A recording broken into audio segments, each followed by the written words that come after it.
আল্লাহ বলেছেন জান্নাতীদের দুইটি ভালো গুণ বর্ণনা করেছেন। ওয়া আম্মা মান খাফা মাকামা রাব্বিহি, আল্লাহ বলেছেন ওয়া আম্মা মান খাফা মাকামা রাব্বিহি, যেন ইমান হওয়াকে উপস্থিত হওয়াকে এক আল্লাহকেই যেন ভয় করবে। হাটে ঘাটে মাঠে ময়দানে এয়ারপোর্ট স্টেশনে জলহীন প্রান্তে জল সমুদ্রে একাকী নিরিবিলি জায়গাতে থাকবে, পৃথিবীর কেউ নাই, একাকী আছে রে, সেই জায়গাতে আল্লাহকে ভয় করবে।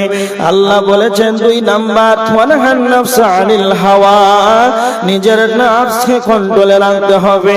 শয়তান আপনাকে সর্বদা যেন কুমন্ত্রণা দেবে, খারাপ ওয়াসওয়াসা দেবে। যেখানে গান চলবে, বাজনা চলবে, ক্যারাম বোর্ড চলবে, ফ্রি ফায়ার চলবে, যেখানে পাপ যেখানে চলবে, যেখানে ফাহিশা যেখানে চলবে, শয়তান যেন আপনাকে কুমন্ত্রণা দেবে। এই জন্য বলা হয়েছে নিজের মন মতন চলা যাবে না, নিজের নফস সেটা চাইবে, নিজের মন যেটা চাইবে সেটাই করা যাবে না। আমার আল্লাহর কোরআনের আয়াত ওয়ানহান নাফসা আনিল হাওয়া, যারা নফসকে কন্ট্রোলে রাখবে, যারা নফসকে বেকন্ট্রোল করবে না, তার মানে 1 নাম্বার আল্লাহর ভয় তাদের ভিতরে থাকবে। 2 নাম্বার তার জীবনের নফসকে কন্ট্রোলে রাখবে, নিজের মন যেটা চাইবে সেটা করবে না, শরীয়তে যেটা অনুমতি রয়েছে সেটাই করবে। তো আমার আল্লাহ বলছেন এই 2টি ভালো গুণ থাকার কারণে তার ঠিকানা হবে ফাইনাল জান্নাতা হিয়াল মাওয়া, তাদের ঠিকানা হবে জান্নাত। 2টি বদগুণ আর 2টি ভালো গুণ, 2টি বদগুণ থাকার কারণে জান্নাত, আর 2টি খারাপ গুণ থাকার কারণে জাহান্নাম। এই জন্য বলা হয়েছে দুনিয়ার জীবনে বেঁচে থাকাকালীন আমাদেরকে মওতকে বেশি স্মরণ করতে হবে। এবার দেখেন একটা হাদিস শুনেন, আল্লাহ রাসূল সাল্লাল্লাহু আলাইহি ওয়াসাল্লাম সামুরা ইবনে জুনদুব রাদিয়াল্লাহু তাআলা আনহু তিনি বর্ণনা করেছেন, বুখারী শরীফের 1386 নম্বর হাদিস। এইখানে জাহান্নাম যাওয়ার কারণ বর্ণনা করা আছে। সামুরা ইবনে জুনদুব রাদিয়াল্লাহু তাআলা আনহু তিনি বর্ণনা করছেন আল্লাহ রাসূল সাল্লাল্লাহু আলাইহি ওয়াসাল্লাম ফজর সালাতের পর মুসাল্লির দিকে মুখ ফিরিয়ে বসলেন। তো নবীজি জিজ্ঞাসা করলেন সাহাবীদেরকে, সাহাবীরা তোমরা কি কোনো স্বপ্ন দেখেছো? তখন সাহাবীরা বলছেন না, আল্লাহ রাসূল স্বপ্ন দেখিনি। তো আল্লাহ রাসূলকে সাহাবীরা বললেন আপনি কি স্বপ্ন দেখেছেন? হ্যাঁ স্বপ্ন দেখেছি। তো আল্লাহ রাসূলকে সাহাবীরা বলেন কি বলেন, স্বপ্নটা কি ছিল? আল্লাহর নবী বলতে আরম্ভ করলেন, সাহাবীরা 2 জন ব্যক্তি আমার কাছে আসলো, আসার পর যেন আমাকে অপর দিকে নিয়ে গেল, যেতে যেতে যেতে অনেকটা দূর যেন অগ্রসর হয়ে গেলাম। দেখতে পেলাম এক ব্যক্তি চিত হয়ে শুয়ে আছে, আর অপরজন যেন তার মাথায় পাথর মেরে মেরে মেরে যেন তাকে আঘাত করে, পাথর মারে রে, তার মাথাটা যেন চৌচির হয়ে যায়। আর যখনই মাথাটা চৌচির হয়ে যায়, আবার যখন পাথরটা আনতে যায় তখন তার মাথাটা পূর্বের ন্যায় হয়ে যায়। এইভাবে তাকে আঘাত হতে রয়েছে। বিশ্বনবী মুহাম্মদুর রাসূলুল্লাহ সাল্লাল্লাহু আলাইহি ওয়াসাল্লাম জিবরাইলকে বললেন, জিবরাইল তুমি বলো এদেরকে কেন এই ধরনের শাস্তি দেওয়া হচ্ছে?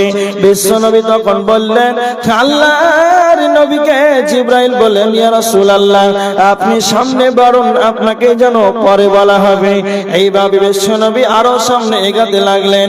যেতে যেতে যেতে অনেকটা দূর যখন অগ্রসর হয়ে গেলেন, তো দেখতে পেলেন একটা তন্দুর চুলার মতো, তন্দুর আখার মতো, সেই জায়গাতে নারী পুরুষ নারী যেন উভয় যেখানে উলঙ্গ হয়ে যেন চিৎকার করেছে। আল্লাহর নবী বললেন, জিবরাইল তুমি বলো এদেরকে কেন এই ধরনের কঠিন শাস্তি দেওয়া হচ্ছে? আল্লাহর নবীকে জিবরাইল বলেন, ইয়া রাসূলুল্লাহ ইয়া হাবিবাল্লাহ আপনি আরো সামনে বাড়ুন, আপনাকে পরে বলা হবে।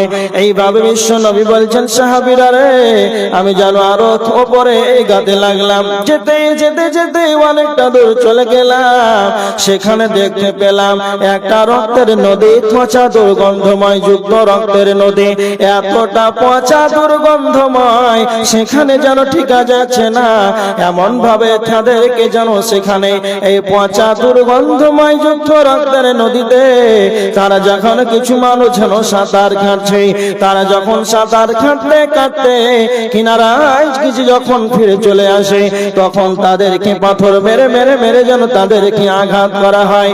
আল্লাহর নবী বলেন, জিবরাইল তুমি বলো এদেরকে কেন এই ধরনের শাস্তি দেওয়া হচ্ছে? আল্লাহর নবীকে জিবরাইল বলতে লাগলেন, আল্লাহর নবী আপনি যেটা প্রথমে দেখতে পেলেন, এক ব্যক্তি চিত হয়ে শুয়ে আছে আর অপরজন যেন তার পাথর মাথায় চিনে পাথর মেরে মেরে যেন আঘাত করেছে। এই ব্যক্তিটি এই কারণে এদের শাস্তি দেওয়া হয়, এর কারণ হলো দুনিয়ার বুকে এরা কোরআন শিক্ষা গ্রহণ করেছে, আর কোরআন গ্রহণ করার পর কোরআন শিক্ষা গ্রহণ করার পর এরা কোরআন তেলাওয়াত করে নাই, কোরআন দিয়ে জীবনটাকে অতিবাহিত করে নাই, কোরআন দিয়ে মূল জীবন যাপন করেছে। এক কথায় কোরআনের বিধানকে মানেনি, এদেরকে এই জন্য এদেরকে এই ধরনের শাস্তি দেওয়া হয়। আল্লাহর নবী তখন দ্বিতীয় নাম্বার জিবরাইল বলতে আরম্ভ করলেন, আপনি যেটা তন্দুর চুলার মতো দেখলেন আর সেখানে যেন অগ্নি জ্বলছে, আগুন জ্বলছে, উপরটা যেন সংকীর্ণতা হয়ে আছে, ভেতরটা যেন প্রশস্ত রয়েছে, তার ভিতরে আগুন আর পুরুষ আর মহিলা উলঙ্গ ভাবে যেন চিৎকার করছে। আল্লাহর নবীকে বলেন জিবরাইল বলেন, ইয়া রাসূলুল্লাহ এদের শাস্তির কারণ এটাই, যারা দুনিয়ার বুকে ব্যভিচার করনেওয়ালা, দুনিয়ার বুকে যারা ব্যভিচার করেছে, জিনার মতন জঘন্য পাপী যারা লিপ্ত ছিল রে, তাদেরকে এই ধরনের শাস্তি দেওয়া হয়েছে। নাম্বার 3 বিশ্ব নবীকে বললেন, জিবরাইল আপনি যেটা রক্তের নদী দেখতে পেলেন, তন্দুর ছোড়ার পরে যেটা রক্তের নদী সেখানে যেন টিকা যাচ্ছে না, এতটা দুর্গন্ধময়, সেই রক্তের নদীতে যারা সাঁতার কাটছে তারা কারা? না তো যারা পৃথিবীর বুকে সুদ খেয়েছে, যারা সুদ খাবে যারা সুদ দেবে, যারা সুদ খাবে যারা সুদ দেবে, দুইজন সম পরিমাণ একই রকমই গুনাহগার। যারা সুদ খাবে যারা সুদ দেবে একই সম পরিমাণ তারা হবে গুনাহগার। যারা সুদের মতন টাকা লেনদেন করবে তাদেরকে পচা দুর্গন্ধময় যুক্ত রক্তের নদীতে ফেলা হবে। বর্তমান এই রোগী, এই অসুখের রোগী আমরা প্রায় সুদ থেকে আমরা বেঁচে থাকতে পারছি না। মহিলারা বন্ধন লোন চলছে, বাড়িতে আপনাকে এসে লোন দিয়ে যাচ্ছে টাকা, খুব সাবধান। 1 টাকা সুদ খেলে কতটা গুনাহ, তার 70টি ভাগ আছে।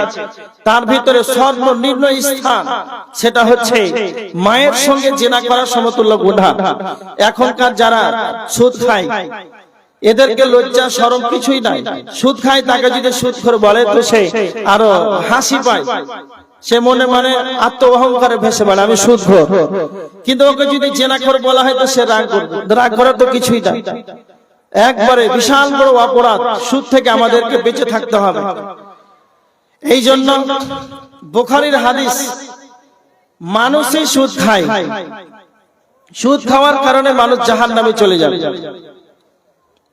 এবার আমার দিকে তাকান, একটা হাদিস বলছি, তিরমিজি শরীফের হাদিস, হাদিস নাম্বার 2004। হযরতে আবু হুরায়রা রাদিয়াল্লাহু তাআলা আনহু তিনি হাদিসটিকে বর্ণনা করেছেন। হযরতে আবু হুরায়রা রাদিয়াল্লাহু তাআলা আনহু বিশ্ব নবীকে প্রশ্ন করেছেন, পৃথিবীর বুকে যতগুলো সাহাবী হাদিস বর্ণনা করেছেন সব চাইতে বেশি হাদিস বর্ণনাকারী হযরতে আবু হুরায়রা। তিনি বিশ্ব নবীর বাড়িতে না খেয়ে ক্ষুধার যন্ত্রণায় পড়ে থাকতেন, ছটফট করতেন হাদিস শ্রবণ করার জন্য, মুখস্থ করার জন্য। তিনি হলেন আবু হুরায়রা। তিনি একদিন বিশ্ব নবীকে প্রশ্ন করেছেন, আন আকসারি মা ইদখিলুন নাসাল জান্নাহ, আল্লাহর নবী আপনি বলেন কি এমন বস্তু রয়েছে সেই বস্তুটা মানুষকে বেশি বেশি বেশি করে জান্নাতে নিয়ে যাবে? কে প্রশ্ন করছেন? হযরত আবু হুরায়রা বিশ্ব নবীকে বলছেন এমন কি বস্তু রয়েছে যেই বস্তুটা বেশি বেশি মানুষকে জান্নাতে নিয়ে যাবে? আল্লাহর নবী দুইটা উত্তরে দুইটা কথা বললেন। এক নাম্বার বলেন তাকওয়াল্লাহ ওয়া হুসনুল খুলুক। এক নাম্বার হলো আল্লাহর ভয়, দুই নাম্বার হলো উত্তম চরিত্র।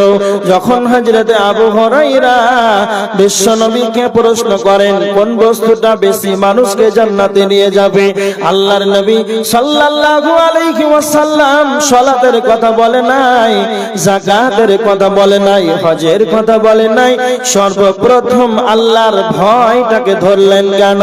আল্লাহর ভয় এমন একটা বস্তু, পৃথিবীর বুকে যতগুলো পাপাচার কাজ আছে, দুনিয়ার বুকে যতগুলো ফাহিশা কাজ আছে, দুনিয়ার বুকে যত নোংরা কাজ আছে, যদি খালি আপনার আমার ভিতরে আল্লাহর ভয় থেকে যায়, তাহলে এমন জায়গাতে, নিরিবিলি জায়গাতে একাকী আছেন, সেই জায়গাতে যদি মনে করেন পাপ করব, সারা পৃথিবীর কেউ যদি আপনাকে না দেখে রে, স্বয়ং ওই জায়গাতে আপনি মনে মনে ভাবছেন আমাকে কেউ না দেখলে স্বয়ং আমার রব আল্লাহ আমাকে দেখছেন, এইরকম একটা ভয়, এই ভয় যদি আপনার ভিতরে থাকে রে, তাহলে আল্লাহর নবী বলেছেন, আল্লাহর নবী বলেছেন এই ভয় এমন একটা বস্তু, এই ভয় আল্লাহ নবী বলেছেন বেশি বেশি মানুষকে জান্নাতে নিয়ে যাবে। আল্লাহর নবী সাল্লাল্লাহু আলাইহি ওয়াসাল্লাম বলেছেন লা ইয়ালিজুন নার রাজুলুন বাকা মিন খাশিয়াতিল্লাহ। আল্লাহর নবী বলেছেন সেই ব্যক্তি জাহান্নামে যাবে না, সেই ব্যক্তি জাহান্নামে স্পর্শ করবে না, বাকা মিন খাশিয়াতিল্লাহ, যে ব্যক্তি আল্লাহর ভয়ে চোখের পানিতে কাঁদবে, যে ব্যক্তি আল্লাহর ভয়ে কাঁদবে, সেই ব্যক্তি যেন জাহান্নামে যাবে না। আল্লাহর নবী বলেছেন হাত্তা ইয়াউদাল লাবানু ফিদ দার'i, যেমন করে গাভীর মাঠ থেকে দুধ দহন করা হয়, আবার ওই গাভীর মাঠ থেকে দুধটাকে বের করার পর আবার যেমন পুনরায় ঢুকানো অসম্ভব, যারা বিশ্ব নবী বলেছেন যারা আল্লাহর ভয়ে চোখের পানিতে কেঁদে দেবে তারাও যেমন জাহান্নামে যাবে, এটাও যেন অসম্ভব। আল্লাহর ভয়ের চোখের পানির কতটা মূল্য রয়েছে, আল্লাহর ভয়ে কাঁদার কতটা মূল্য রয়েছে। সারা পৃথিবীর যতগুলো পানি আছে, মানুষ বৈজ্ঞানিক বলেছেন 7 সমুদ্র, মানুষ কথাই বলে 7 সমুদ্র 13 নদী রয়েছে, বৈজ্ঞানিকরা বলেছেন 3 ভাগ জল 1 ভাগ স্থল। সারা পৃথিবীর যতগুলো পানি আছে, নদী নালা খাল বিল পুকুর যতগুলো টিউবওয়েলের পানি আছে, এই সমুদ্রের সাগরের পানি আছে, দুনিয়ার সমস্ত পানিকে যদি জাহান্নামে ভরে দেওয়া যায়, তাহলে এক ফোঁটাও জাহান্নামের আগুন যেন নিস্তেজ হবে না, জাহান্নামের আগুন যেন ঠান্ডা হবে না। কিন্তু বিশ্ব নবী বলেছেন আল্লাহর ভয়ে যে ব্যক্তি কেঁদে দিবে তার জন্য জাহান্নামের আগুন তার জন্য হারাম হয়ে যাবে। তার মানে এই 2 ফোঁটা চোখের কতটা পানি মূল্য রয়েছে। সারা পৃথিবীর পানিতে যদি জাহান্নামে ভরে দেওয়া হয়, তাহলে জাহান্নামের আগুন নিস্তেজ হবে না, ঠান্ডা হবে না। কেউ যদি গভীর রজনীতে আল্লাহর ভয়ে চোখের পানিতে যদি কেঁদে দেয়, তাহলে সারা পৃথিবীর 7 সমুদ্র 13 নদী যে কাজ করবে না, 3 ভাগ জলে যে কাজ করবে না, 2 ফোঁটা চোখের পানিতে জাহান্নামকে আপনার জন্য নিমিয়ে ঠান্ডা করে দেবে। এই জন্য আল্লাহর নবী বলেছেন লা ইয়ালিজুন নার রাজুলুন বাকা মিন খাশিয়াতিল্লাহ, ওই ব্যক্তি জাহান্নামে যাবে না যেই ব্যক্তি আল্লাহর ভয়ে কাঁদবে।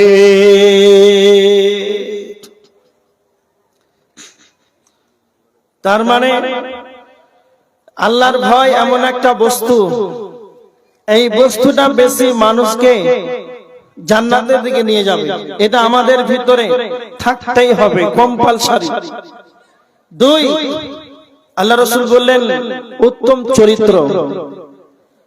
সালাতের কথা বললেন না, এখনো যাকাতের কথা বললেন না, উত্তম চরিত্রটাকে আগে ধরলেন। কেন?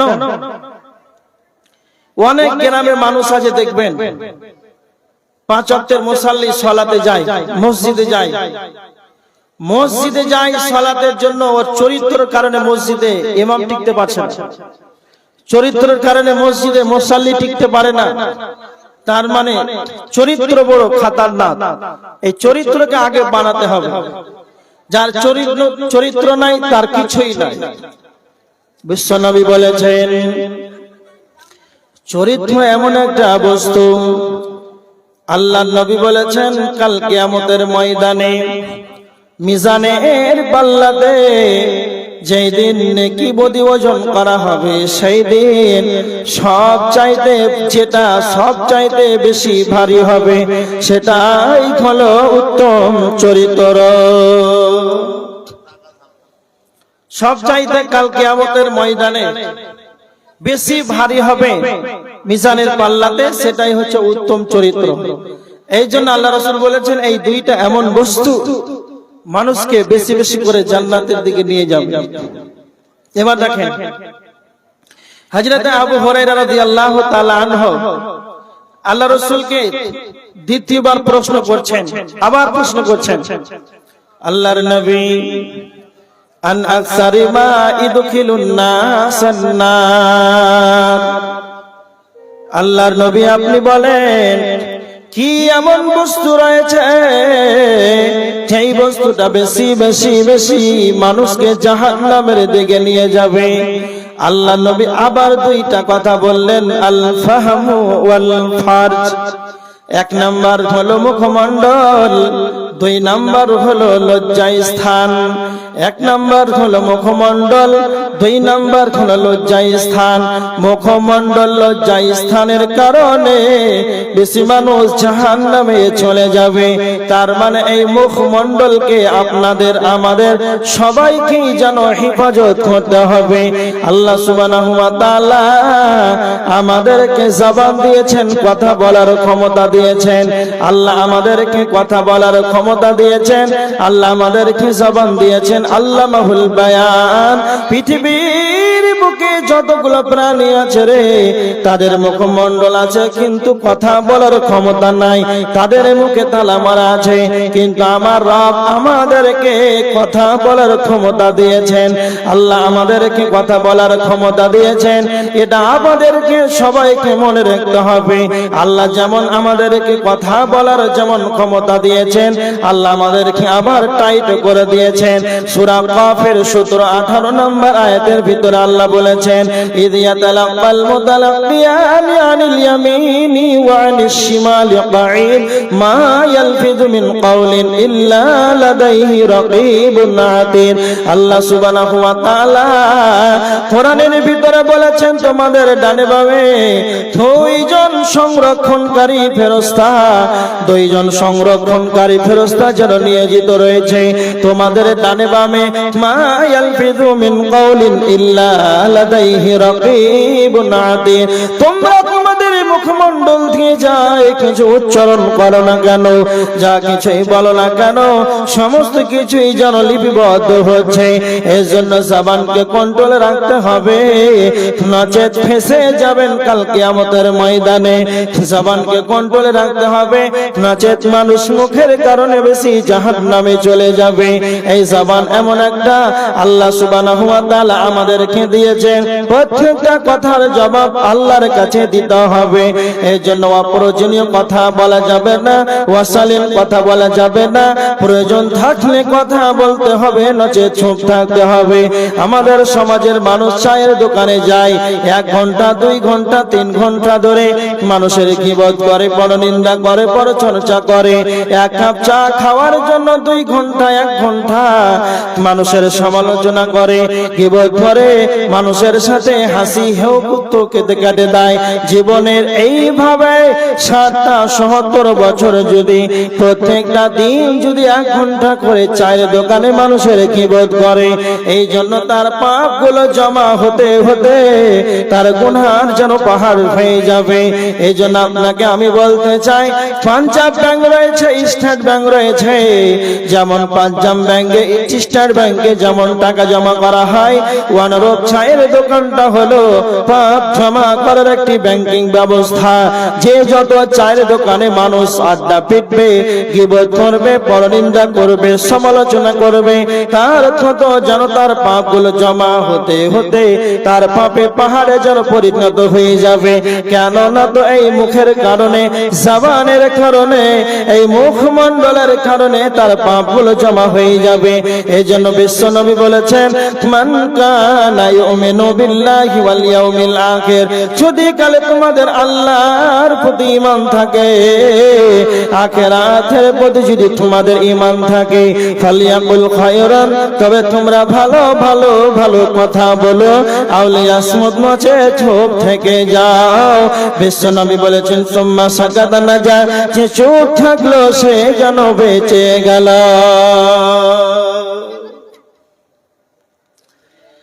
তার মানে মানুষ জাহান্নামে যাবে, তবে কেন যাবে? এই জিহ্বার মুখ একে যদি হেফাজত না করেন, জবানকে যদি কন্ট্রোল না করে, তাহলে তার ঠিকানা জাহান্নাম হয়ে যায়। লজ্জা স্থান আল্লাহ সুবহানাহু ওয়া তাআলা কোরআনের ভিতরে অনেক জায়গাতেই লজ্জা স্থানের হেফাজতের কথা বলেছেন। তোমরা তোমাদের লজ্জা স্থানের হেফাজত করো। এই জন্য লজ্জা স্থানের হেফাজত করতে হবে। আল্লাহ রাসূল বলছেন, কেউ যদি তার লজ্জা স্থানে মুখমণ্ডলে যদি কেউ জিম্মেদারি নাই, আল্লাহ রাসূল বলেছেন, আমি তার জান্নাতের গ্যারান্টি নিলাম। তার জান্নাতের গ্যারান্টি নিলাম। এবার দেখেন,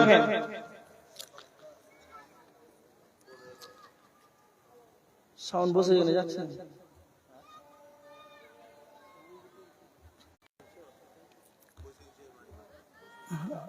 তো সাউন্ড আমাকে আস্তে আস্তে কমিয়ে দিয়েছে। সাউন্ডটা দাও, সাউন্ডটা এইখানে মাইকে, এইখানে বলতে পারবে না। এবার দেখেন, মানুষ জাহান্নামে যাবে কেন? জিহ্বা, এই মুখ যদি আপনি আমি হেফাজত না করতে পারি, তাহলে কি অবস্থা হবে? পাপ জমা হয়ে যাবে। মানুষের নিন্দা, পরনিন্দা, সমালোচনা এগুলো হয়। দুইটা কারণে মানুষ জাহান্নামে চলে যাবে, সূরা হুমাযাতে আছে। তার আগে একটি কথা, এটা মাদ্রাসার উন্নয়নের জন্য জলসা, উন্নতি কল্পে মা বোনেরা আপনারা যারা এসেছেন, তাদেরকে আমার অনুরোধ যে মাদ্রাসার জন্য আপনারা ৫,০০০, ২,০০০, কেউ চাঁদি, কেউ সোনা, কেউ 10 বস্তা, 5 বস্তা, 2 বস্তা, যে যে পরিমাণে যার যেরকম সমর্থক আছে, সেই অনুপাতে আপনারা মুক্ত হস্তে একটু দান করেন। আপনারা বসে থাকেন না, দানের পর্বটা একটু সেরে নেন। আলোচনা করবো আবার, শুধু তাড়াতাড়ি একটু দিয়ে দেন আল্লাহ রাস্তায়। এই মাদ্রাসা প্রতিষ্ঠান, ইলম শিক্ষা যতদিন আছে প্রতিষ্ঠান, ততদিন আলেম ওলামা পৃথিবীতে আছে। যতদিন আলেম ওলামা পৃথিবীতে আছে, ততদিন ঈমানদার থাকবে। যতদিন ঈমানদার থাকবে, ততদিন দুনিয়াটা থাকবে। নচেত আলেম ওলামা পৃথিবী থেকে চলে যাওয়া মানে এটা হচ্ছে কিয়ামতের আলামত। ভালো ভালো আলেম পৃথিবী থেকে চলে যাবে, এটা কি কিয়ামতের আলামত।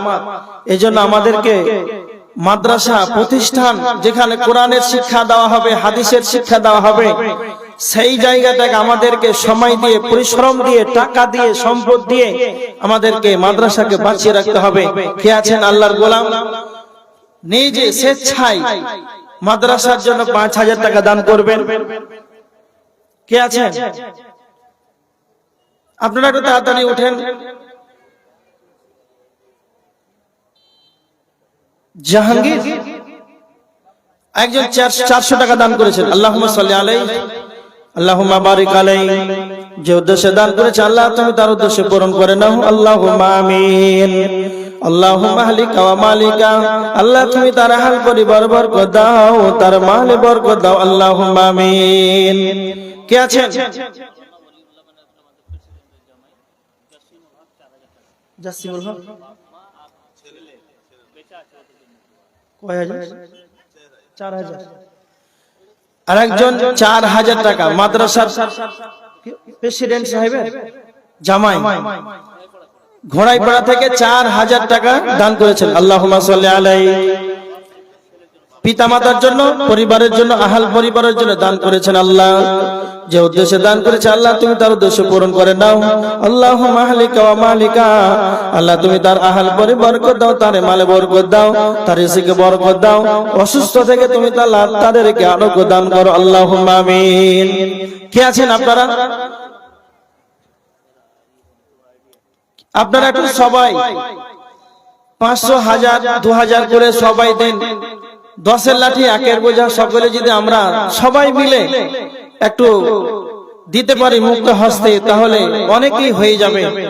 আল্লাহর নবী সাল্লাল্লাহু আলাইহি ওয়াসাল্লাম বলেছেন, তোমরা আদম সন্তান বলে আমার মাল, ইয়াকুলু ইবনে আদামা মালি।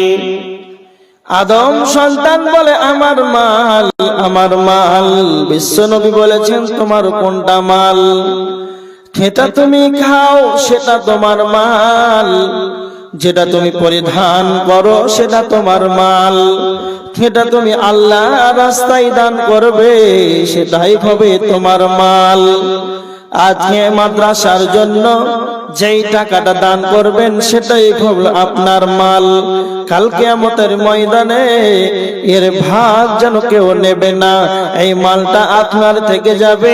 আল্লাহ সুবহানাহু ওয়া তাআলা সূরা হাশরের 18 নম্বর আয়াতের ভিতরে আল্লাহ বলেছেন, ওয়াত্তাকুল্লাহ ইয়া আইয়ুহাল্লাযীনা আমানুত্তাকুল্লাহ ওয়াল তানজুর নাফসুম মা কদ্দামাত লিগাদ। প্রত্যেকের উচিত যেন আখিরাতের জন্য অগ্রিম কিছুগুলো পাঠিয়ে দেয়।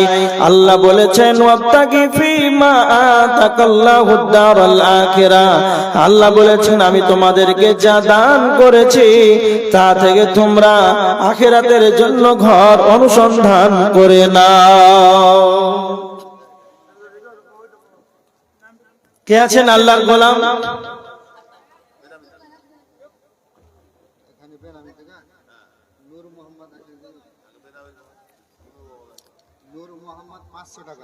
নূর মোহাম্মদ বেনামি, নূর মোহাম্মদ 500 টাকা।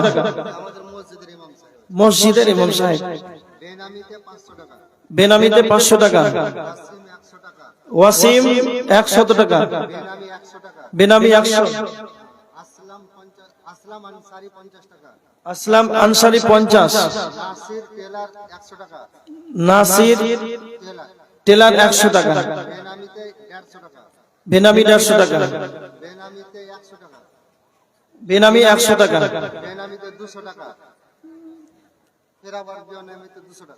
আবার বেনামিতে 200 টাকা। শফিকুল ইসলাম 1000 টাকা। হরিহারা আব্দুর রহিম 100 টাকা।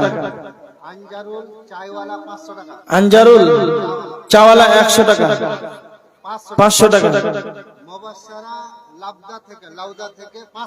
মুবাশশারা লাউদা থেকে 500 টাকা।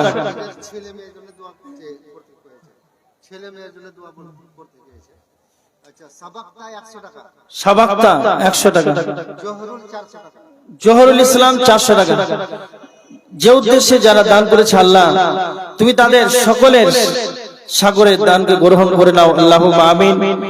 যারা ছেলে মেয়েদের জন্য, পিতা মাতার জন্য, শ্বশুর শাশুড়ির জন্য যে যা উদ্দেশ্যে দান করেছে আল্লাহ তুমি তাদের সকলকে এই দানকে সাগরে গ্রহণ করে নাও। আল্লাহুম্মা আমিন। আল্লাহুম্মা সাল্লি আলাইহি, আল্লাহুম্মা বারিক আলাইহি, আল্লাহুম্মা আহলিকা ওয়া মালিকা। আল্লাহ তুমি তার আহল পরিবারে বরকত দাও, তার মালে বরকত দাও, তার রিজিকে বরকত দাও, তাকে সুস্থ থেকে, তাকে অসুস্থ থেকে সুস্থ দান করো। আল্লাহুম্মা আমিন। কে আছেন? মা বোনেরা চাদর নিয়ে গিয়েছে, সেখানে গোপনে চাদরে কেউ 500, কেউ 1000, যে যা পারবেন। আল্লাহর নবী বলেছেন কাল কিয়ামতের ময়দানে যেই দিন সূর্যটা মাথার নিকটে চলে আসবে, সেই দিন মাথার নিকটে মানুষ যখন সূর্যটা তাদের নিকটে চলে আসবে, একে অপরে বলবে ইয়াকুলুল ইনসান ইয়াউমাইদিন আইনাল মাফার, মানুষেরা বলবে কোথায় পালাবো, কোথায় পালাবো। তো আল্লাহ বলছেন কাল্লা লা ওয়াজার, পালানোর কোনো জায়গা নাই। ইলা রাব্বিকা ইয়াউমাইদিনিল মুস্তাকার, আল্লাহর জায়গা ব্যতীত পালানোর কোনো জায়গা নাই। আল্লাহর জায়গা ব্যতীত, আল্লাহর ঠাঁই ব্যতীত কোনো আশ্রয়স্থল নাই। বিশ্বনবী বলেছেন কাল কিয়ামতের ময়দানে একটাই শুধু আরশের নিচে ছায়া থাকবে। সাবাতুন ইযিল্লুহুমুল্লাহু তাআলা ফি যিল্লিহি, কাল কিয়ামতের ময়দানে আল্লাহর রহমতের ছায়া থাকবে, সেই রহমতের ছায়ার নিচে জায়গা পাবে। ওয়া রাজুলুন তাসাদদাকা বিসাদাকাতিন ফাআকফাহা হাত্তা লা তা'লামা শিমালুহু মা তুনফিকু বিয়ামিনি, যারা গোপনে দান করবে, ডান হাতে দান করবে, বাম হাত জানবে না, এইভাবে যারা গোপনে দান করে দেবে তাদের ফজিলত নবীজি বলেছেন আরশের নিচে ছায়া পাবে।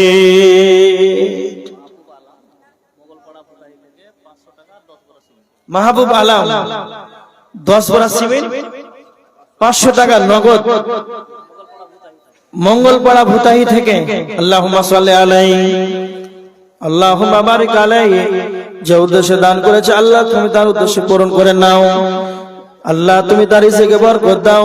আল্লাহুম্মা হালিকা ওয়া মালিকা, আল্লাহ তুমি তার হাল পরিবারে বরকত দাও, তার মালে বরকত দাও। আল্লাহুম্মা আমিন।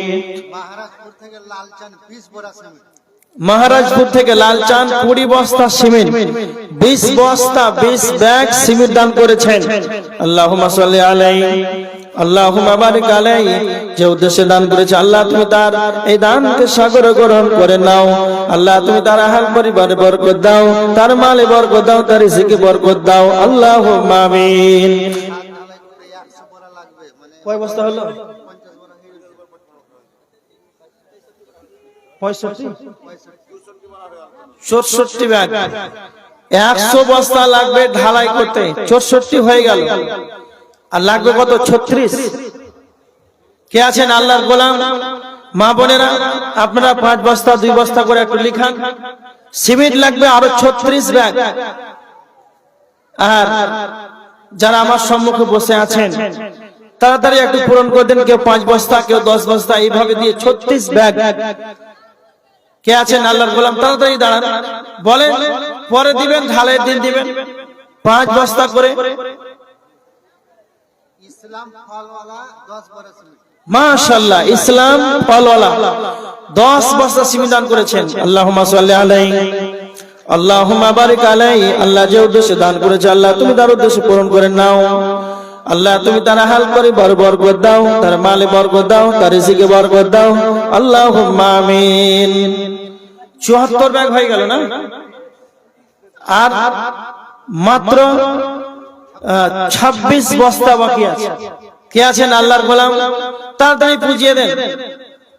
26 বস্তা, 5 বস্তা 10 বস্তা করে 2 জন দিলে তো হয়ে যাবে। কে আছেন আল্লাহর গোলাম? আল্লাহর নবী সাল্লাল্লাহু আলাইহি ওয়াসাল্লাম বলেছেন, বুখারীর হাদিস, ওয়াল্লাহি আল্লাহর কসম, মা আখাফু আলাইকুম আন তুশরিকু বাদি, নবীজি বলেছেন আমার ভয়, আমার আশঙ্কা হয় না আমার পরে আমার উম্মত যেন শিরক করবে, এই ভয় আমার নাই।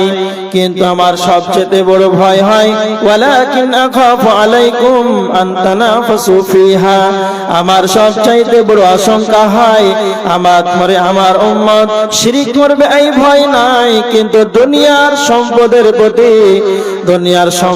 প্রতি এরা প্রতিযোগিতায় যেন নেমে যাবে। দুনিয়ার সম্পদের প্রতি 2 বড়া ফাতেমার আম্মা দিবে, ফাতেমার আম্মা 2 বস্তা মহিলাদের প্যান্ডেল থেকে ফাতেমার আম্মা 2 বস্তা সিমেন্ট হয়ে গেল 76, আর মাত্র 24 বস্তা লাগবে। মহিলাদের প্যান্ডেল থেকে চাঁদা আসে না, মাত্র 7000 টাকা এসেছে। মা বোনেরা চাদর একটু বেশি বেশি করে দেন আল্লাহ রাস্তায়। আর মহিলাদেরকে বলা হচ্ছে যে আপনারা 24 বস্তা লাগবে। যদি আপনারা 12 জন মিলিয়ে যদি 12 দুগুণা 24 করেন তাহলে আপনারা একটু পুরিয়ে দেন 100 বস্তা। আর ছেলেদের মধ্যে আপনারা যারা আছেন 5 বস্তা করে দিলে তো হয় 4 জন মিলে। কেউ নাই আল্লাহ রাস্তায়। আল্লাহর নবী বলেছেন ইদা মাতাল ইনসানু ইনকাতা আনহু আমালুহু, মানুষ যখন মারা যায় তখন তার আমালগুলো বন্ধ হয়ে যায়। ইল্লা মিন সালাসাতিন, কিন্তু 3টি আমল ছাড়া। মানুষ মারা গেলে তার আমলগুলো বন্ধ হয়ে যায় কিন্তু 3টি আমল ছাড়া। তার ভিতরে একটা হলো সদকায়ে জারিয়া, যেটা মসজিদে মাদ্রাসায় আজকে যেটা মাদ্রাসার উন্নয়নের জন্য ছাদের জন্য সিমেন্ট দান করবেন, মাদ্রাসার জন্য রড দান করবেন 100, 500, 1000, 2000, যেই টাকাটা আজকে দান করবেন সেই টাকাটা সদকায়ে জারিয়া। আল্লাহর নবীর ফেসলি রয়েছে, আপনি মারা গেলে কবরে নীরব নগরে একাকী শুয়ে থাকবেন কাল কিয়ামত পর্যন্ত। যতদিন ইসরাফিল সিংহায় ফুৎকার না দেবে ততদিন আপনার কবরে যেন নেকি পৌঁছাতে থাকবে। কেউ নাই? তাড়াতাড়ি দেন।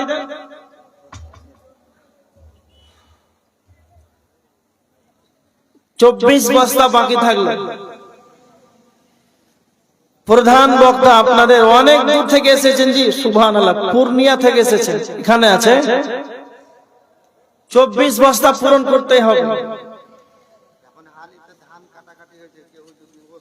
হ্যাঁ, ওসুরের ধানগুলো আপনারা কেউ দেন 1 কুইন্টাল 50 কিলো করে।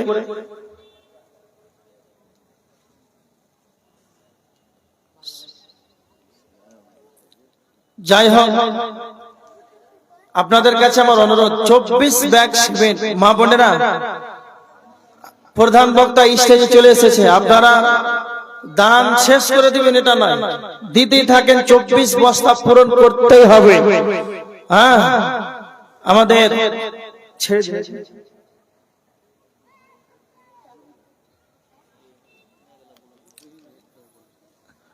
প্রধান বক্তা তিনি স্টেজে উপস্থিত।